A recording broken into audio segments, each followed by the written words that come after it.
igreja, como é bom nós podemos mais um domingo poder dizer: Senhor, nós nascemos para te adorar, nós estamos aqui para te adorar.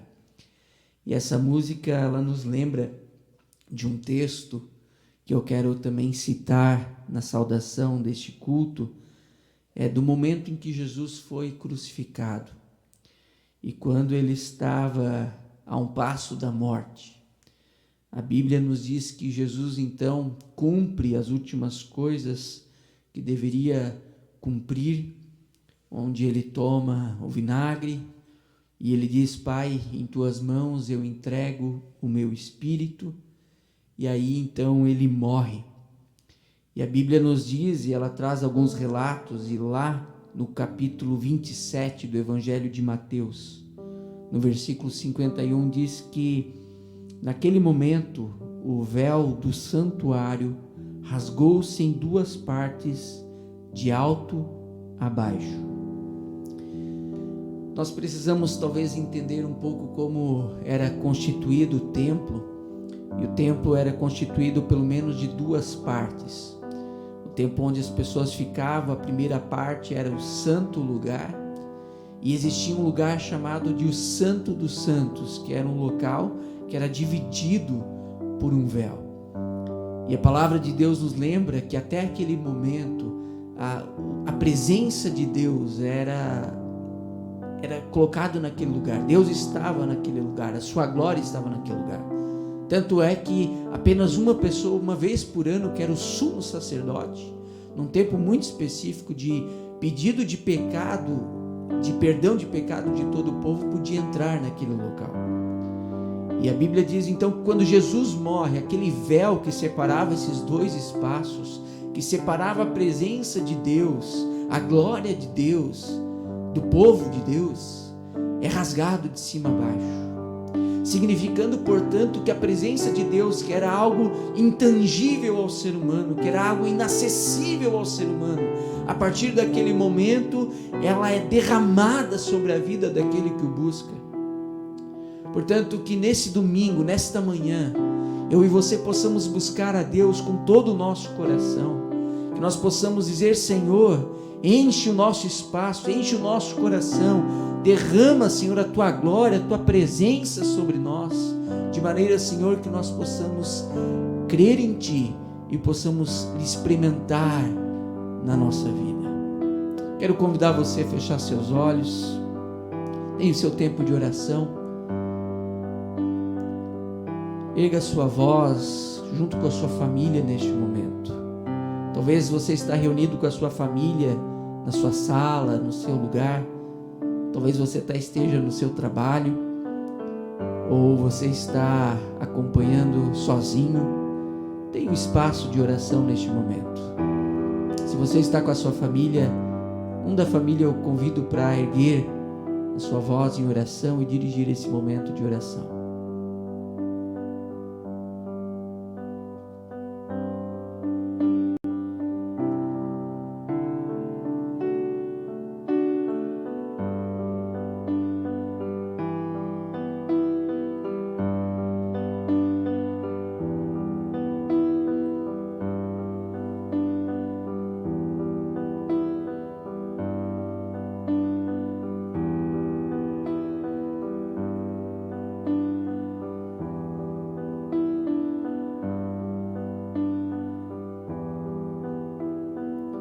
Senhor, obrigado porque a Tua presença ela não está limitada a um espaço. A Tua glória, Senhor, ela não se limita mais ao Santo dos Santos, mas ela está aqui. Ela está onde uma pessoa busca. Por isso Tua palavra diz que onde 2 ou 3 estiverem reunidos, ali Tu está. Tua palavra diz também que nós devemos buscar o Senhor e nós encontraremos. Portanto, Senhor, que em nome de Jesus Tu se faça presente aqui. Esteja, Senhor, de maneira muito especial, recebendo toda adoração, todo louvor, toda honra e glória que nós podemos Te oferecer.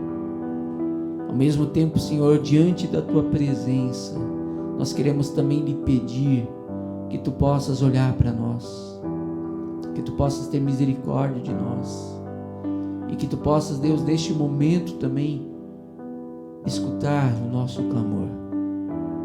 Tu sabes, Senhor, o quanto nós precisamos da Tua presença, e Tu sabes, Senhor, o quantas vezes durante essa semana, durante os últimos tempos, nós, Deus, fizemos coisas que não lhe agrada, e nós machucamos não somente o Senhor, mas machucamos as pessoas que estão próximas a nós, ou ao mesmo tempo, Senhor, nos machucamos com pensamentos, com atitudes, com ações, Senhor, que ofendem não somente o Senhor, porque o Senhor quer coisas boas para nós, mas também, Deus, ofende a nós e as pessoas que estão próximas a nós. Portanto, Senhor, queremos pedir que Teu Espírito Santo neste momento tenha plena liberdade de se mover onde nós estamos, no meio da Tua glória, Senhor, e participar deste momento de adoração, nos conduzindo, Senhor, ao pleno entendimento daquilo que a Tua palavra quer para nós. E ao mesmo tempo, Senhor, entendemos a partir disso o que Jesus fez na cruz, e quando Ele expirou, Ele pôde dizer: está consumado. E aí então a presença do Senhor, ela foi liberta, ela foi derramada, Senhor, e nós podemos hoje estar em Tua presença, nos lugares onde nós estamos, não mais limitado a um espaço. Portanto, Senhor, que também nesse momento Tu tenhas a plena liberdade de, por meio da Tua palavra, nos ensinar, nos demonstrar, Senhor, o que Tu desejas para nós. Assim nós lhe pedimos, em nome de Jesus. Amém.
possa, receber o nosso louvor nesta manhã.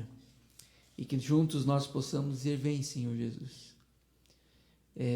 A gente tem passado nesses últimos tempos bastante aflições, no nosso país, que todo mundo já sabe aí, devido não só à pandemia, uma série de outras coisas. E talvez você precise uma visita do Senhor para reanimar você. Talvez neste momento você tenha passado também uma crise conjugal, uma crise no seu casamento, ou mesmo você está triste com uma situação que aconteceu em sua vida, uma perda de uma pessoa que você não esperava. Convide o Senhor dizendo: vem, Senhor Jesus.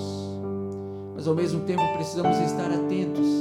A palavra de Deus diz que Jesus vai voltar, Jesus virá novamente, e os sinais estão acontecendo, meus queridos. Nós precisamos estar prontos. E essa música, ela nos lembra também que nós, como igreja, temos que fazer aquele pedido dizendo: vem, Senhor Jesus. Jesus, quando no Pai Nosso ensinou os seus discípulos a orarem também a nós, ele diz: vem o teu reino. Querido, que eu e você possamos ansiar pelo reino de Deus sobre a nossa vida, pela completa e magnífica ação de Deus sobre nós, que nos leva então a possuir, a existir no reino dele. E que eu e você possamos também estar atentos e preparados para isso. Enquanto esse reino não vem, nós podemos cantar glórias e louvores em adoração a Deus. Eu convido você a fazer através dessa música, dizendo: tu és a minha luz, tu és a minha salvação, em ti eu confiarei, em ti eu confiarei. Tu és a minha luz, a minha salvação, e a ti me renderei.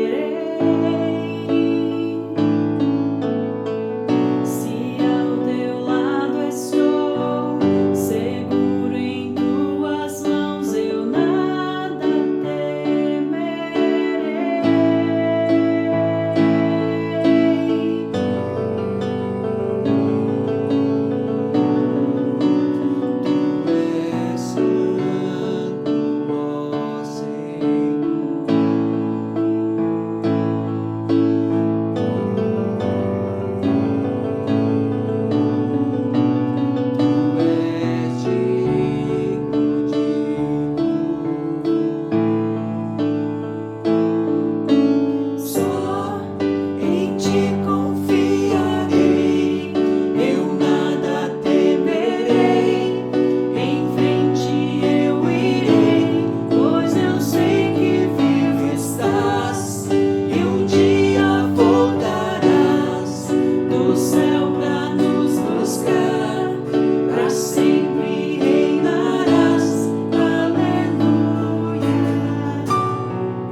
Sim, Senhor.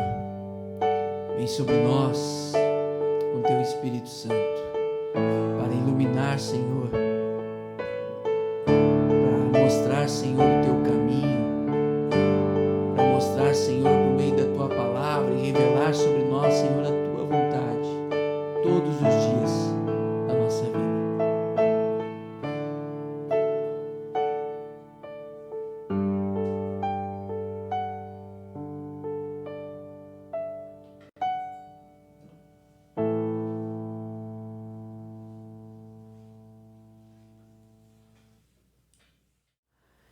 Pois bem, meus irmãos, minhas irmãs, que bom que a gente pode, de maneira muito especial, mais uma vez, tirar esse tempo, esse domingo, esse dia do Senhor.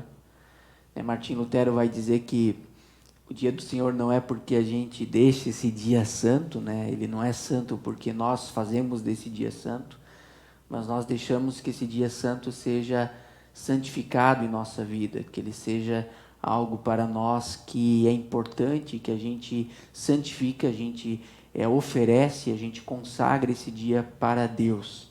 E de maneira especial a gente tem esse culto, um culto no sentido de oferecimento a Deus, de consagração ao Senhor. E de maneira especial hoje eu quero conversar com vocês a respeito dessa série que nós iniciamos no último domingo, onde nós conversamos sobre os hábitos que nós temos.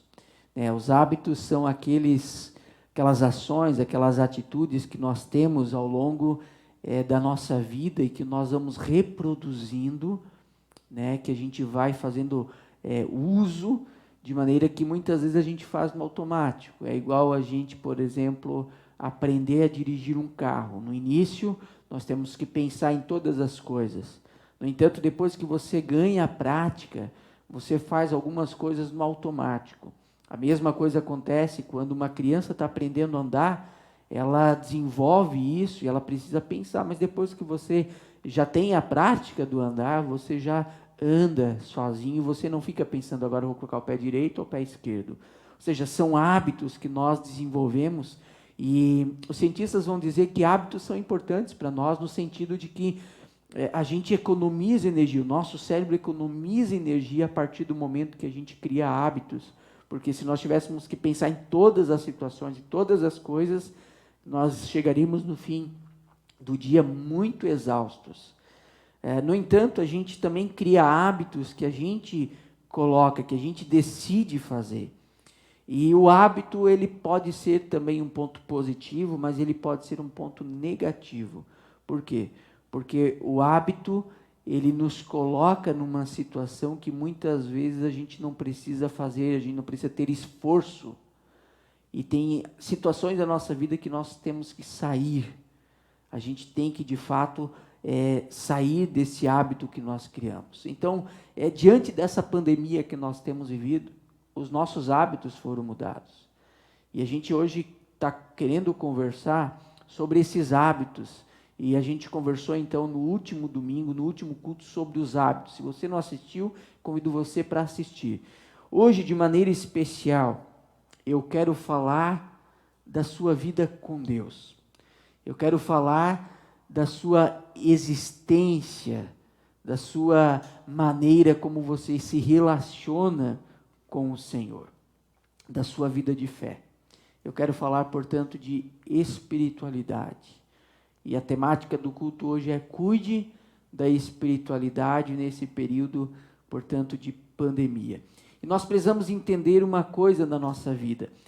Tudo na nossa vida se sustenta nesse solo da espiritualidade. A nossa relação com Deus, a nossa relação de fé, a nossa relação com as pessoas que nós amamos, a nossa relação profissional, tudo está nesse solo da espiritualidade. Assim também como a sua vida familiar, a sua vida de relações amorosas, os seus romances, a sua sexualidade, a maneira como você se comporta com a sua sexualidade, como você interage com as pessoas, como você se relaciona, por exemplo, com a sua esposa, com seu marido, com seus filhos, com seus pais. Tudo está nesse solo da espiritualidade. A mesma coisa acontece com seus amigos, com seus sonhos, com as suas esperanças, com as suas culpas, com as suas frustrações, com os seus medos, as suas ansiedades. Tudo está relacionado, tudo está no solo da espiritualidade. Tudo se relaciona na sua relação com Deus, na sua maneira que você vive a espiritualidade. Agora, esse tempo de pandemia é no mínimo inusitado, não é? Os templos estão fechados, nós paramos de nos encontrar presencialmente, as atividades rotineiras que nós estávamos acostumados a fazer foram interrompidas, e eu acredito que grande parte da sua experiência religiosa, assim como a minha experiência religiosa, ela está relacionada com as atividades de uma comunidade, com as atividades de uma igreja. Se você é participante de uma comunidade, como no caso da nossa paróquia, se você é membro das nossas comunidades, eu tenho certeza absoluta que grande parte da sua experiência espiritual, ela está relacionada a programas e atividades das nossas comunidades. Por exemplo, desde aos ofícios como batismo, né? Você talvez foi batizado aqui nessa paróquia. Você foi batizado na comunidade onde você está. Ou você batizou seus filhos, ou você esteve presente no batismo dos seus netos, ou de um grande amigo seu. Também, ao mesmo tempo, casamentos. Talvez você foi casado, você recebeu a bênção matrimonial diante dessas comunidades que nós temos hoje aqui, ou mesmo dentro da comunidade que você participa. Você teve experiências, por exemplo, como evangelizações, com cultos que marcaram a sua vida profundamente, que talvez deram um novo sentido e você pôde encontrar o que Jesus tem para a sua vida e você pôde tomar uma decisão de dizer: Senhor, eu quero caminhar contigo e eu quero entregar a minha vida ao Senhor, talvez na experiência de uma atividade como um culto, uma evangelização, um programa que impactou a sua vida. Muitas das nossas experiências com Deus têm a ver com participar das atividades de uma igreja, de uma comunidade. Inclusive através, por exemplo, da agenda da igreja que nós servimos.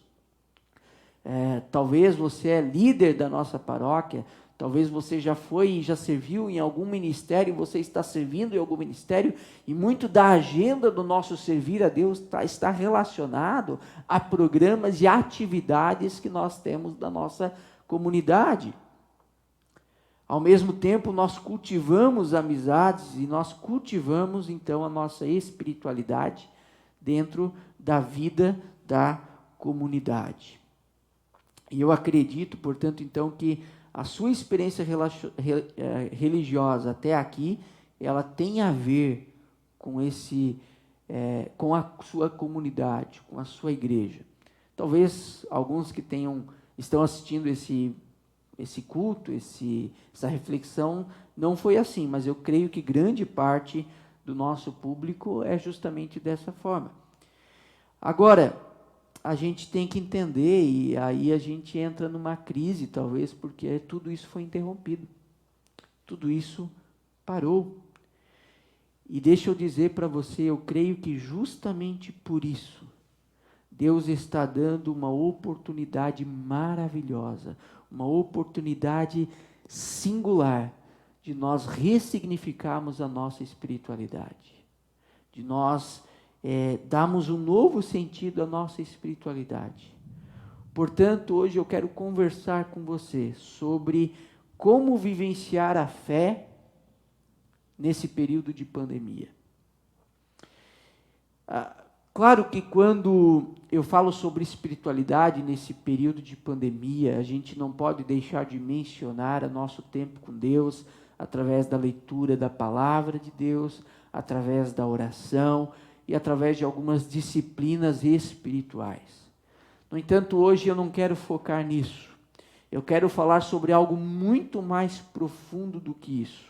Algo que nós precisamos entender sobre a espiritualidade nossa, que se nós não entendemos, nós podemos executar, nós podemos ter, de fato, uma boa leitura bíblica diária, nós podemos ter e fazer nossas orações, só que se a gente não for aprofundar a nossa espiritualidade, isso vai ficar de maneira muito rasa, e ao mesmo tempo corremos o risco de viver a nossa espiritualidade, a nossa vida de fé, de maneira muito superficial, e de maneira até que pode correr o risco de a gente estar vivendo uma espiritualidade, uma vida de fé muito legalista. Nós fazemos porque tem que ser feito. Nós cumprimos a tarefa porque nós achamos que isso vai nos levar para a salvação, ou isso é o jeito que Deus tem para nos salvar. Por isso, hoje eu quero conversar sobre a espiritualidade de uma maneira muito mais profunda, que eu julgo ser de extrema importância para a sua vida e para a minha vida. E para isso eu escolhi hoje meditar a respeito de uma carta que o apóstolo Paulo escreve, que é a carta de Colossenses. Eu convido você a abrir sua Bíblia, deixa sua Bíblia aberta, porque nós vamos ler algumas passagens, algumas eu vou projetar no slide aqui do lado. No entanto, deixe sua Bíblia aberta para você acompanhar tudo aquilo que eu tenho a também trazer para você nesta manhã. E o texto de início que eu quero trazer para você nessa manhã tem a ver com a nossa espiritualidade. E eu convido você a ler Colossenses capítulo 1, os versículos 9 a 12. Colossenses 1, 9 a 12. Lá diz assim: por essa razão, desde o dia em que o ouvimos, não deixamos de orar por vocês e de pedir que sejam cheios do pleno conhecimento da vontade de Deus, com toda a sabedoria e entendimento espiritual.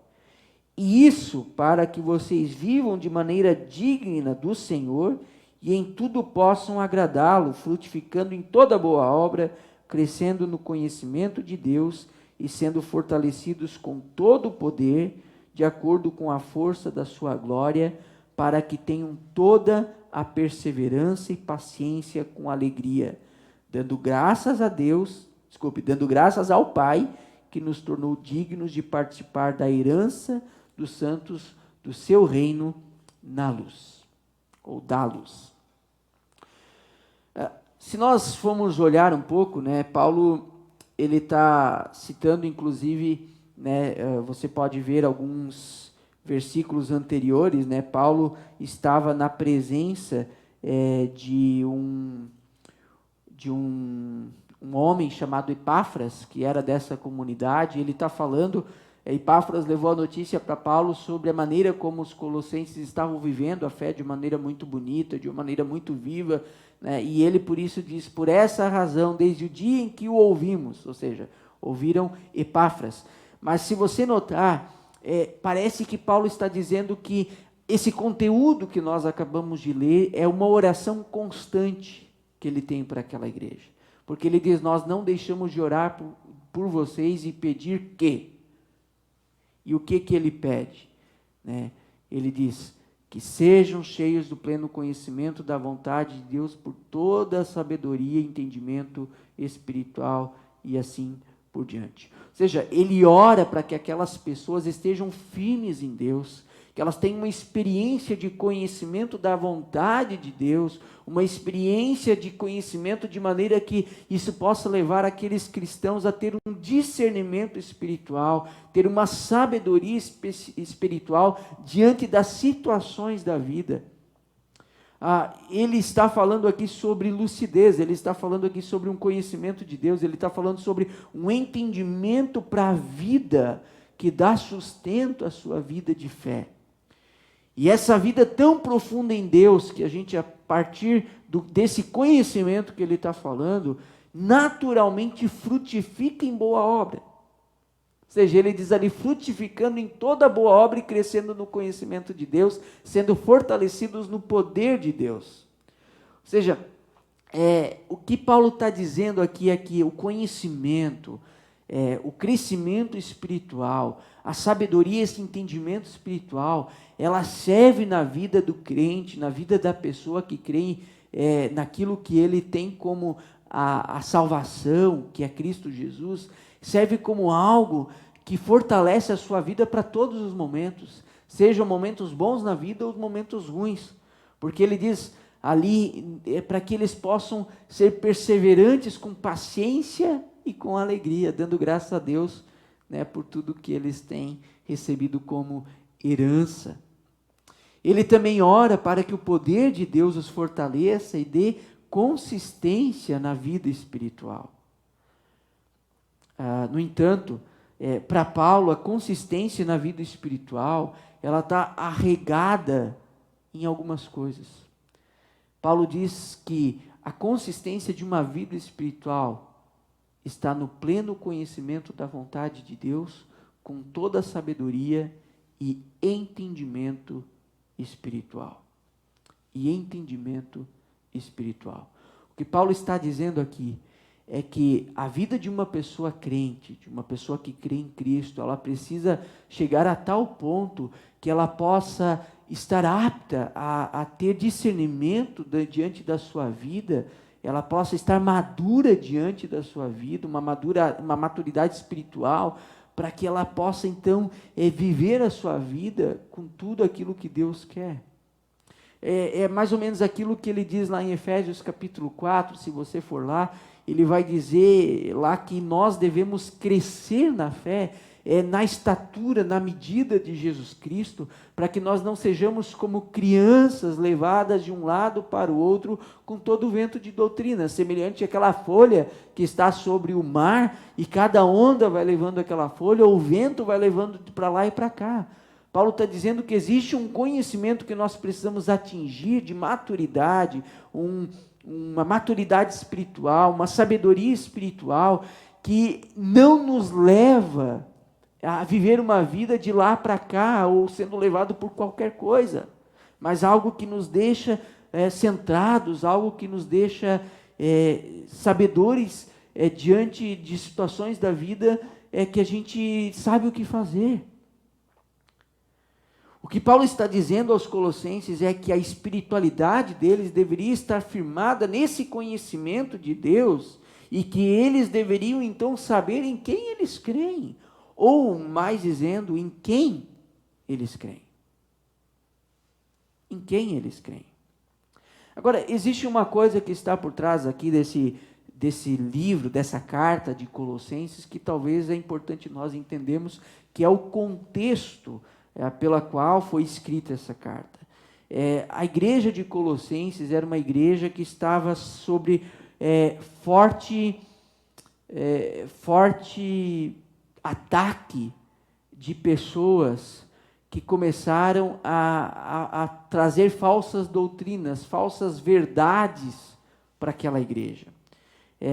Era o que nós hoje sabemos, né, era um princípio de um movimento chamado gnosticismo. O gnosticismo é uma religião, até classificado como uma seita, que desviava as pessoas da verdade, e esse gnosticismo era uma religião de mistério, uma seita de mistério. O que isso quer dizer? O gnosticismo, ele acreditava que existia no mundo espiritual um conhecimento, um segredo, uma dimensão de espiritualidade que está oculta, que está encoberta, que está velada, a qual pouquíssimas pessoas têm acesso, a qual pouquíssimas pessoas poderiam conhecer. E essas pessoas, quando recebiam esse conhecimento, quando entendiam esse conhecimento, elas podiam guiar outras pessoas. E o gnosticismo, que começou já dentro do judaísmo, que teve uma vertente dentro do início da igreja primitiva, que é nesse caso que Paulo está falando, ele desviou muitas pessoas. E o que Paulo está dizendo aqui nessa carta, se você ler toda a carta, você vai perceber isso de maneira muito exata. Ele está dizendo, olha, a nossa fé, a fé que nós cremos não é assim. A nossa fé está com o seu segredo escancarado. A nossa fé teve o seu mistério revelado na pessoa de Jesus Cristo. Se você for ler a carta, você vai perceber que Paulo inúmeras vezes ele vai falar do pleno conhecimento, ou seja, do todo o conhecimento. E eu quero citar, por exemplo, os versículos 25 e 27 desse mesmo capítulo, onde Paulo, ele lembra aqueles cristãos dizendo assim, dessa fé, me tornei ministro de acordo com a responsabilidade por Deus a mim atribuída, ou seja, Deus o chamou, Deus o vocacionou e deu responsabilidade do quê? De apresentar-lhes plenamente a palavra de Deus. Não era algo oculto, não era algo escondido, mas era algo completamente revelado que Paulo estava trazendo. E qual que era? Ele diz, olha, o mistério que estava oculto durante épocas e gerações, mas que agora foi manifestado aos seus santos, foi manifestado àqueles que creem, àqueles que fazem parte, que caminharam com Cristo e que conhecem Cristo a partir daquilo que Jesus fez da cruz. E ele continua, a eles quis Deus dar a conhecer entre os gentios a gloriosa riqueza desse mistério. Ou seja, os gentios aqui quando fala, quer dizer nós, que não somos judeus. Ou seja, as pessoas não judaicas, Deus quis também revelar o seu mistério. Porque os judeus acreditavam que o mistério, a revelação era só deles. E Paulo está dizendo, não, esse mistério ele foi escancarado, ele foi aberto diante de todos. Todos podem conhecer o mistério. Quem é o mistério? E ele diz que é Cristo em vocês, a esperança da glória. Lembrem dessa frase, Cristo em vocês, a esperança da glória. Cristo em vocês, a esperança da glória. Além de Paulo estar combatendo essa seita que estava iniciando, chamada gnosticismo, Paulo estava dialogando com uma tradição muito bonita de Israel. Essa tradição, ela acreditava que existia um tesouro, sim, existia um mistério, um poder que era a glória de Deus. E esta glória estava no centro do universo, não como algo sujeito à matéria e ao tempo, não como algo, um espaço físico, nem como algo que estava sujeito ao passado, presente e futuro, mas algo que estava no centro do universo, que era a presença de Deus, que era a glória de Deus. É semelhante àquela imagem que eu digo ali, que eu desenhei para vocês aí no slide. No centro do universo está a glória, o poder, a presença de Deus. E essa tradição judaica, ela acreditava nisso. E inclusive essa tradição judaica, ela lia o relato da criação de Gênesis 1 de uma maneira muito interessante e muito diferente de que nós ocidentais, contemporâneos, lemos hoje. Nós hoje lemos assim, Deus criou, e teve o dia 1, o dia 2, o dia 3. Nós vemos a criação de maneira sequencial. Essa tradição judaica, ela via não de maneira sequencial, mas ela via a criação de maneira cíclica.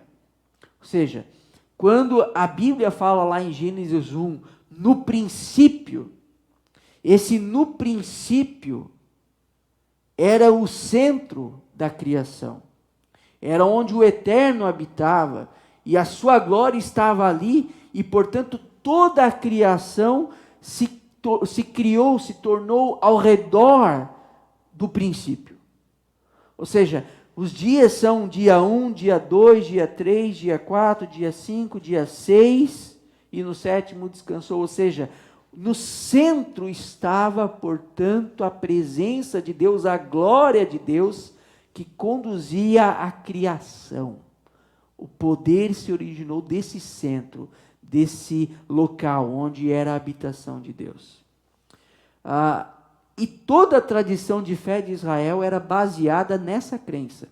Por exemplo, a Bíblia nos relata, diante da história do povo de Israel, após o exílio, após o momento que o povo saiu da escravidão do Egito, guiado por Moisés, eles então vivem um período no deserto. E nesse período no deserto, Deus pede a Moisés e ao povo para que eles construam um local chamado tabernáculo.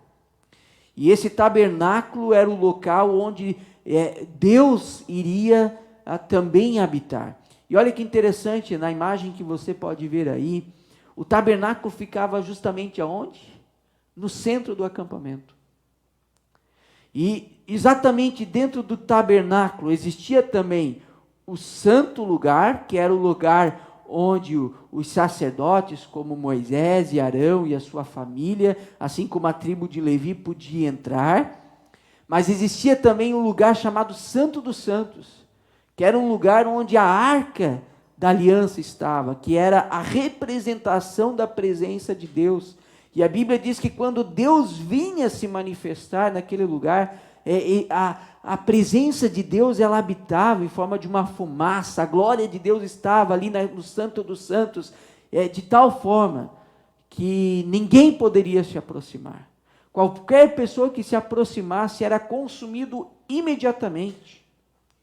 Não sei se você lembra, mas lá em Êxodo capítulo 33, nós vamos ouvir o relato de Moisés, e Moisés chega assim para Deus, dizendo: Deus, eu quero ver a tua face, eu quero ver a tua glória, eu quero ver o Senhor.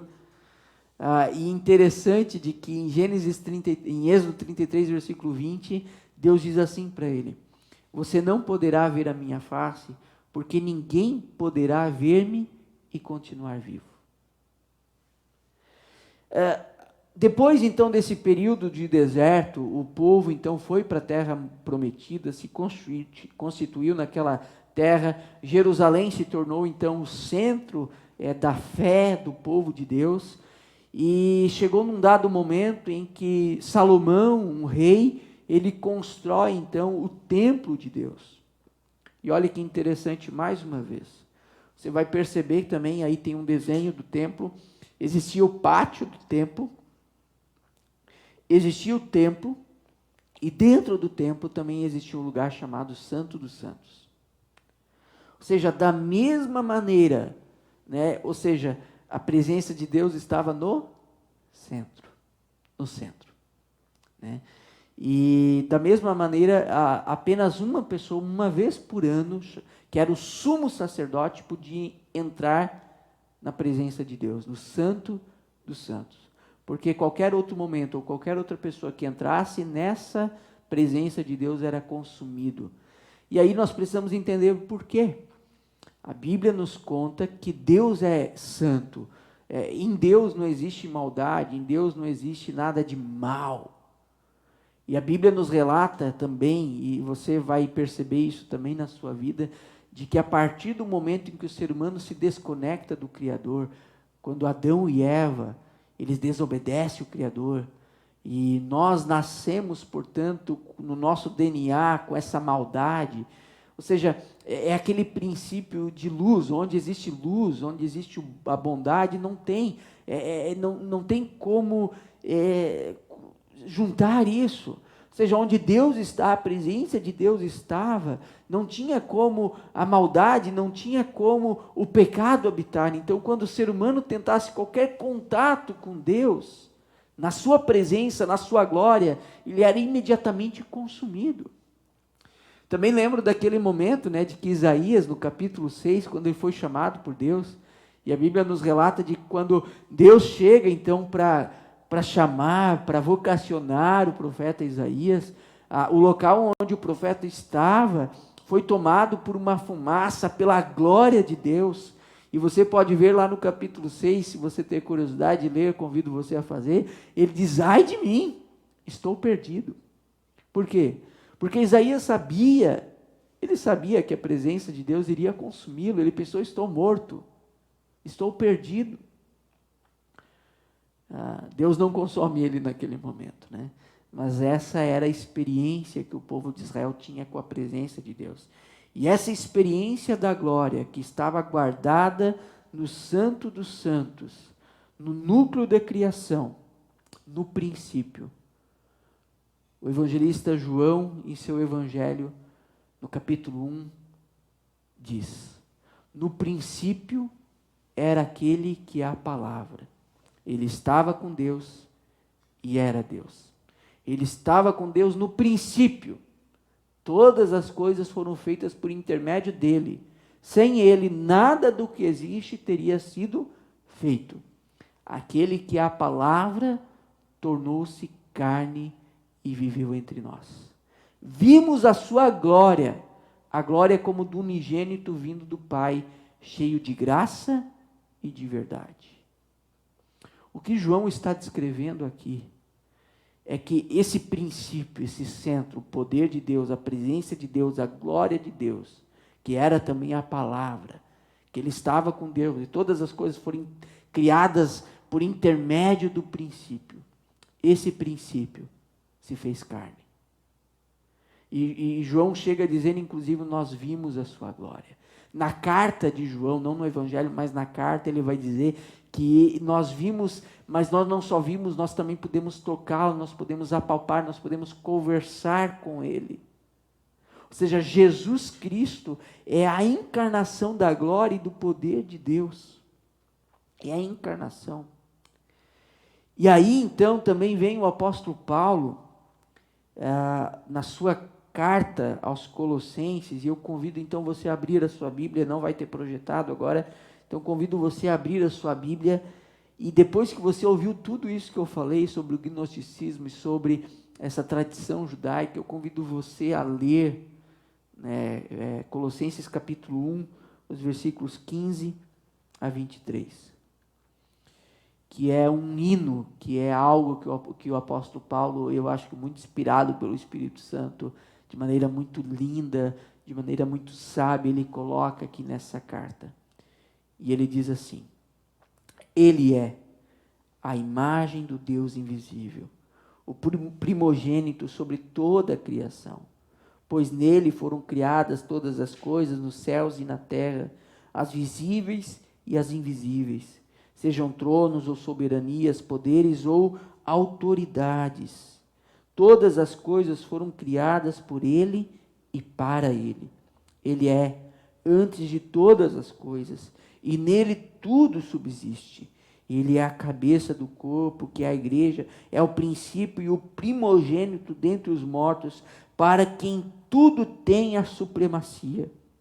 Pois foi do agrado de Deus que nele habitasse toda a plenitude, ou seja, tudo por completo.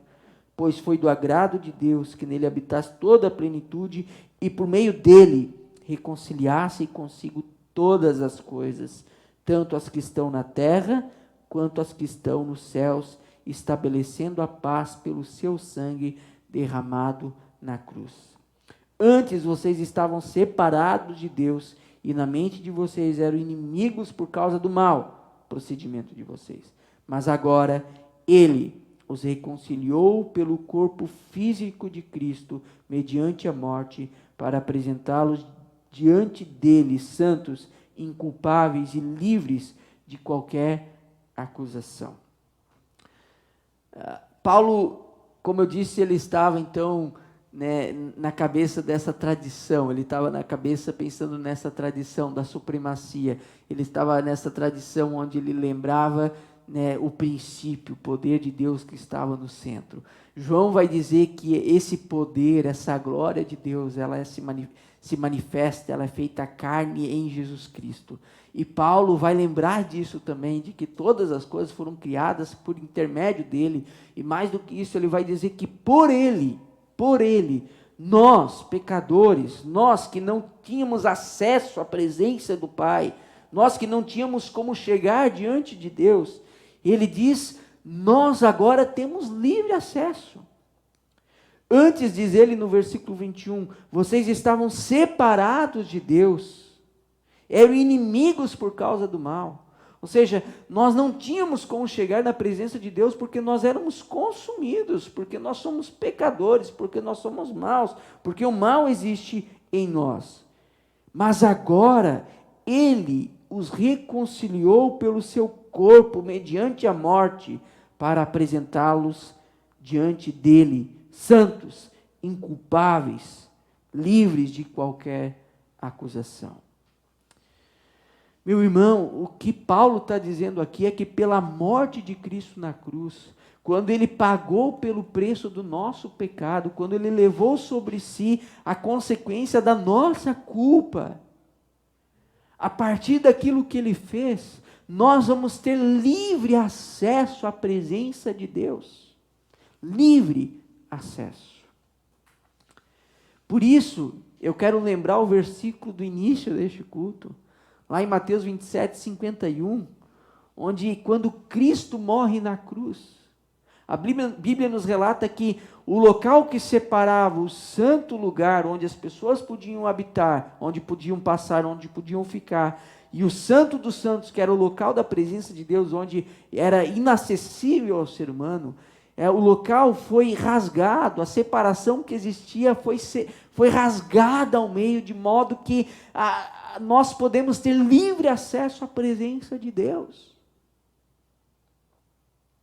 Ou seja, espiritualidade, nós entendermos que por meio de Cristo Jesus e somente por Ele, nós temos pleno acesso à presença de Deus, à glória de Deus. Mais do que isso, quero lembrar-lhes ainda um versículo que provavelmente você já deve ter escutado, você conhece de cor, de 1 Coríntios capítulo 6, versículo 19, onde o Paulo também lembra e diz, olha, acaso vocês não sabem que o corpo de vocês é o santuário de habitação do próprio Deus, do Espírito Santo de Deus? Ou seja, Deus não habita mais num lugar, Deus não está mais restrito num lugar, mas Deus inclusive está dentro de nós, morando em nós quando nós assim o permitimos. Nós somos a habitação do seu Espírito Santo. A presença de Deus agora, ela pode ser experimentada, vivenciada em nós. Agora, algumas implicações eu quero trazer para você nessa manhã a partir disso, nos perguntando o que eu faço com isso. Primeira coisa que eu quero que você perceba é onde a sua espiritualidade está baseada. Em qual conhecimento, em qual sabedoria. Paulo nos lembra que é necessário nós conhecermos. E é muito interessante que a experiência espiritual humana no dia de hoje, ela precisa ser realinhada para nós entendermos. Porque toda experiência hoje de espiritualidade humana, ela é tida como então espiritualidade, seja ela cristã, judaica, islâmica, hindu, seja ela espírita, experiencialista, ou muitas outras correntes espirituais que nós temos no nosso mundo. De fato, nós vivemos hoje num mundo, num país onde a espiritualidade é plural. Nossa sociedade ela é marcada por o que nós chamamos de pluralismo religioso. É como, por exemplo, uma praça de alimentação de um grande shopping. Nessa praça, você que talvez eu creio que a grande maioria de nós já fomos num grande shopping, nessa praça nós vamos encontrar, por exemplo, para comer pizza, cachorro-quente, x-salada, cheeseburger, comida mineira, comida japonesa, comida italiana, comida alemã, vários tipos de comida. E uma família, ela pode ir num shopping, e ela pode almoçar nesse shopping, e cada integrante comer uma comida diferente, conforme o seu gosto, e sentar na mesma mesa. E algumas marcas ali existem, por exemplo, a primeira dessas marcas é que as preferências são variadas, ou seja, você tem muitas opções, e cada um tem o seu gosto, mas as opções são individuais, cada um escolhe o que quer. Ao mesmo tempo, ninguém questiona ninguém. Ninguém questiona por que pegou aquilo ou pegou aquilo. Eu quero o que eu gosto.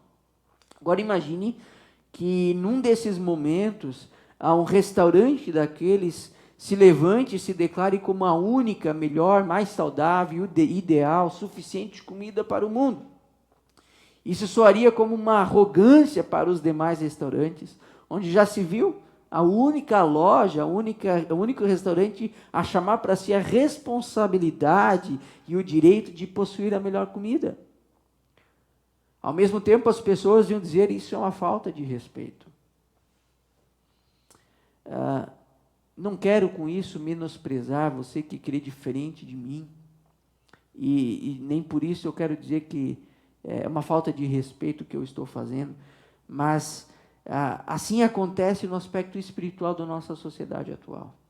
Existem inúmeras vertentes espirituais, e na cabeça do homem, da pessoa moderna, essas vertentes espirituais estão colocadas como numa praça de alimentação. Cada religião, cada vertente espiritual, ela tem uma característica e ela alcança um tipo de pessoa, e cada pessoa se satisfaz com aquilo que bem entender. Nenhuma tem o direito de se afirmar absoluta e a única verdadeira. No entanto, eu quero lembrar a cada um de vocês que Cristo é o restaurante que grita na praça de alimentação do mundo, dizendo: eu sou o pão da vida. Eu sou a água da vida. Eu sou o caminho, a verdade e a vida. Por isso, perceba onde sua espiritualidade está baseada. Em qual conhecimento. Ao mesmo tempo, cuidado para que sua espiritualidade esteja apenas vinculada aos programas presenciais da igreja. Eu falei no início dessa mensagem de que muito das nossas experiências de comunidade, elas servem para a nossa espiritualidade. Isso é significativo, isso é importante. No entanto, a nossa espiritualidade não pode estar baseada, não pode estar agregada, não pode estar colocada como base em cima dos programas que nós temos nas nossas comunidades. Eu falei que essa pandemia ela nos dá a oportunidade de nós ressignificarmos a nossa espiritualidade, e é nesse sentido que eu quero dizer. Por quê? Porque quantas pessoas estão 10, 20, 30 anos ou mais frequentando programas, cultos, e não conseguem fazer uma oração, e não conseguem ter o estudo da Bíblia, não conseguem se aprofundar em Deus, não conseguem ter o conhecimento, e são como crianças a vida toda levadas de um lado para o outro. Deus está dando uma oportunidade maravilhosa de ressignificarmos a nossa espiritualidade. Ao mesmo tempo, o conhecimento, a sabedoria e o discernimento espiritual não estão na prática de ritos ou ordenanças, mas no relacionamento com Cristo. Eu posso levar meus filhos para ser batizados, eu posso inclusive frequentar todos os cultos da minha comunidade, eu posso participar de todos os ritos, de todas as regras, de todas as ordenanças, mas mesmo assim, eu posso não ter um relacionamento com Cristo. O que eu estou dizendo aqui que não é que o rito não é necessário, não é que as ordenanças não são necessárias, só que você, eu, temos que analisar que a nossa espiritualidade não pode estar baseada nisso apenas. Nós precisamos entender que a nossa espiritualidade precisa estar na convivência, num relacionamento com Jesus Cristo. E esse relacionamento, ele precisa ser diário e constante. É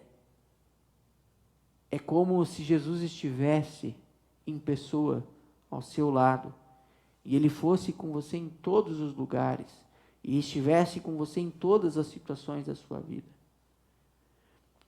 E eu digo, não é como. Jesus só não está em presença palpável, mas Ele está na sua vida, porque a palavra de Deus diz que a presença de Deus não está mais inacessível, não está trancado num templo, mas está em nós, está conosco a partir do Espírito Santo, está morando dentro de nós quando assim nós o permitimos. Jesus está aí com vocês e com você, e Ele quer fazer de você o seu templo. Por isso, quando eu falo sobre espiritualidade, Eu quero que você e eu possamos de fato entender, ter esse conhecimento de que Jesus não está trancado lá no templo onde nós nos reunimos. Jesus está com você aí. E Ele quer se relacionar, não somente no domingo, mas em todos os momentos da sua vida. Amém? Quero convidar você a fechar seus olhos, a ter uma palavra de oração neste momento.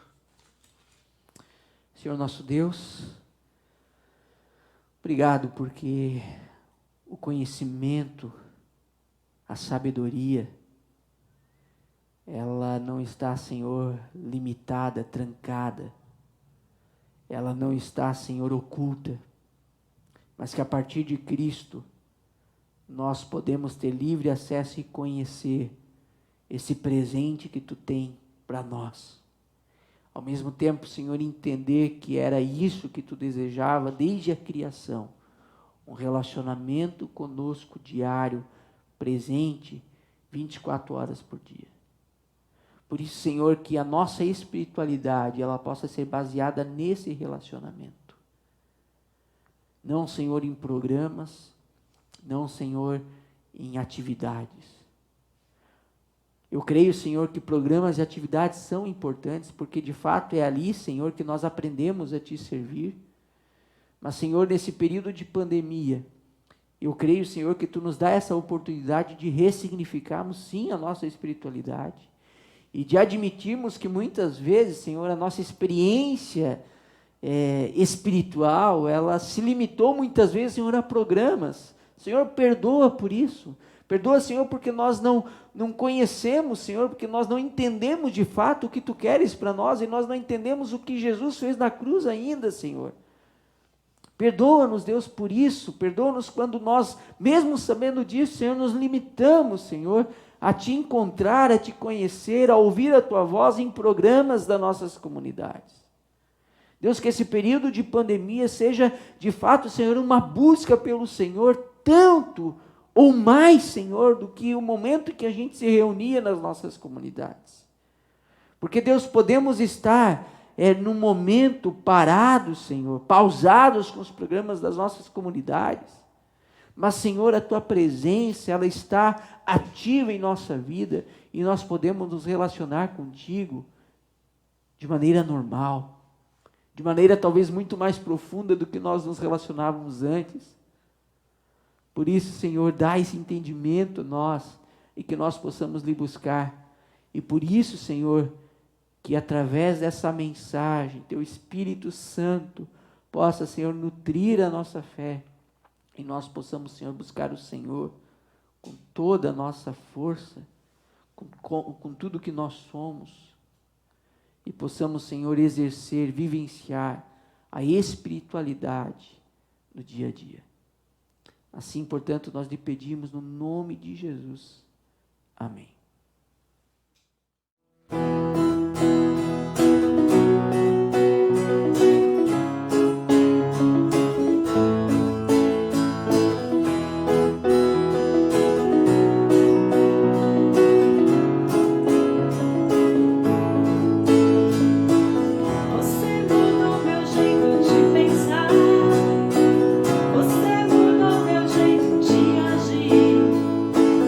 E meu sentir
Muito bem, meus irmãos, minhas irmãs, o nosso culto hoje está se encerrando, mas antes de encerrar, alguns avisos. Quero convidar você no próximo domingo a novamente ter um tempo de comunhão com a sua família no culto, mas também ao mesmo tempo nós queremos ter um momento de Santa Ceia. Como da última vez, nós estaremos novamente divulgando aquela cartilha, onde ali você tem um modelo de você, então, instituir a Santa Ceia com a sua família. A gente crê que isso é muito importante, é uma maneira de alimentarmos a nossa fé e, ao mesmo tempo, cumprir aquilo que Jesus pediu quando ele disse que nós deveríamos fazer isso em memória dele. Então, se prepare para o próximo domingo. Você pode fazer isso após o culto, você pode fazer isso durante o seu momento também de almoço com a sua família. Então, se prepare para esse momento também. Como também já noticiamos nos grupos, mas também quero reafirmar, nós no último culto tínhamos noticiado de que nós faríamos uma experiência em nossas comunidades nesse mês com cultos drive-in, com cultos dentro de carro, usando então o sistema de som dos carros a partir de uma transmissão por rádio. No entanto, o presbitério da paróquia, devido a um grande aumento de número de pessoas infectadas pelo Covid-19, achou mais prudente nós permanecermos no modelo atual, ou seja, com cultos online. Então, nesse mês de julho, nós teremos culto todos os domingos às 9 horas. No entanto, nós faremos de maneira online, como sempre. E eu creio também que é profundo para nós agora, enquanto também participantes da nossa comunidade local, do nosso município, enquanto cidadãos desse município, enquanto moradores aqui de Ituporanga e região, nós também erguemos um clamor em oração, pedindo para que Deus possa também ter misericórdia, para que Deus possa proteger e cuidar de nós e das nossas famílias. E por isso, neste momento, eu quero convidar você a mais uma vez ter um momento de oração. Deus, obrigado, porque nós podemos, Senhor, estar contigo todos os dias. E a tua palavra, ela nos lembra, Senhor, que é dessa maneira que tu queres com que nós exerçamos a nossa espiritualidade, que nós vivemos dessa maneira. Portanto, Senhor, tu também, como Deus, tu tens todo o poder e nós cremos nisso. Por isso, Pai, também rogamos neste momento e clamamos ao Senhor que tu possas olhar, Senhor, para o nosso município, olhar para as pessoas aqui, Deus, que estão sofrendo, que estão, Senhor, com essa doença, ou que estão com medo dessa doença. Senhor, conforta o coração, dá esperança nesse momento, e ao mesmo tempo, Senhor, tenha misericórdia, para que nós possamos, Senhor, cuidados por Ti, viver. Assim, Deus esteja com cada uma dessas pessoas que estão infectadas, que estão doentes, seja, Senhor, no nosso município, na redondeza ou na nossa nação. Deus, que Tu possas estar trazendo cura, alívio a elas. Assim, Deus, como também lembramos neste momento do Gilberto, que fez uma cirurgia cardíaca essa semana, tantas outras pessoas, Senhor, que estão na nossa paróquia sofrendo dor de luto, Senhor. Por isso, Pai, em nome de Jesus, esteja também com essas pessoas, confortando o coração, dando cura também, Deus, ao Gilberto, assim como também as pessoas que têm sofrido pelo Covid-19. E Deus, que nós possamos, neste momento, principalmente, Senhor, estar muito sensíveis ao Senhor, ao ouvir a Tua voz, Senhor, ao conforto do sussurrar da Tua voz, que fala para nós, Senhor. E que nós possamos, Deus, a cada dia, juntamente como igreja, como corpo de Cristo, dizer: vem, Senhor Jesus, vem sobre nós, venha com Teu reino em plenitude sobre a nossa vida e manifeste, Deus, de uma vez por completo o reino do Senhor, para que a gente possa, Deus, viver a eternidade com o Senhor, num lugar onde não vai ter mais Covid-19, num lugar onde não vai ter mais câncer, num lugar onde não vai ter mais qualquer doença. Que essa esperança, que esse conforto possa fazer parte da nossa vida neste momento e que essa, Deus, possa ser a principal decisão, o principal pedido de nós, todos, nesse tempo que nós temos vivido. Assim, portanto, nós lhe pedimos no nome de Jesus. Amém. Meus queridos, nós tivemos que gravar o culto novamente, né? Nossa internet ainda está instável, então nós achamos melhor gravar para não ter problema na transmissão. Então queremos também, hoje é sábado, nós gravamos no sábado, já está de noite aqui agora, né? Mas eu tenho certeza de que Deus não faz diferença disso. Nós adoramos a Deus neste momento, você adora no domingo de manhã quando esse culto então ele vai ao ar. Mas que você tenha um domingo abençoado, um tempo especial com a sua família, né? E que de fato você possa permitir que o Espírito Santo convença de todo pecado, de toda injustiça, e que a palavra de Deus possa de fato ser um mapa, uma bússola, um norte para a minha vida e para a sua vida, também nessa questão da espiritualidade, como nós conversamos nessa manhã. Assim desejo então que a bênção do Senhor, que é Pai, Filho e Espírito Santo, esteja sobre a minha vida, sua vida, na nossa semana, do nosso dia a dia e em toda a nossa vida. Assim Deus os abençoe e um excelente domingo a todos. Tchau, até o nosso próximo encontro online.